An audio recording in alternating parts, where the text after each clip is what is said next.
गेलो लड़की के माई के।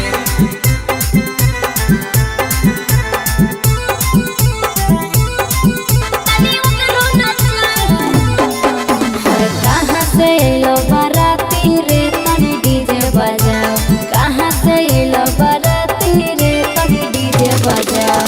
कहाँ गेले लड़का के पापा रे तनी ओकरो नचाओ, कहाँ गेले लड़का के पापा रे तनी ओकरो नचाओ। रामपुर से अलियो बाराती गे देवो डीजे बजा, रामपुर से अलियो बाराती गे देवो डीजे बजा। कहाँ गेलो लड़की के माई गे देवो ओकरो नचाय, कहाँ गेलो लड़की के माई गे देवो ओकरो नचाय। हगे बुझोई गे अरे सब बुझइयो। कहाँ गेले लड़का के पापा रे पापा रे, कहाँ गेलो लड़की के माई के। तनी ओकरो नचाओ।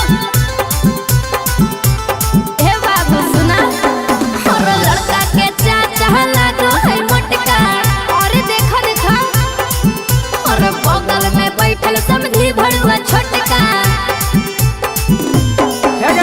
लड़की के चाची लगो हौ पतर की, बगल में बैठल हौ समधिनिया गोरा की। छोरा के जन्म भिखा मंगावा रे देव भूखले भागे, छोरा के जन्म भिखा मंगावा रे देव भूखले भागे। रामपुर से अलियो बाराती गे देवो डीजे बजाय, रामपुर से अलियो बाराती गे देवो डीजे बजाय। हगे बुझनी गे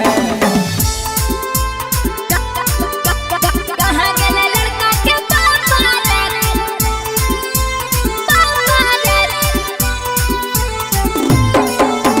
कहाँ गेलो लड़की के माई के। तनी ओकरो नचाओ। और मामा कहाँ गेल थी लड़कवा के, और कहाँ छुपल है भड़ुआ लड़का के मामा। और खोली देबो ओकर धोती पैजामा। गाड़ी दे हौ हमरा लड़की के मामी, ओकरो से ज्यादा हम ही हरामी। अटर पटर बोलै ना बोली गे देवो चोंगा बजाय, अटर पटर बोलै ना बोली गे देवो चोंगा बजाय।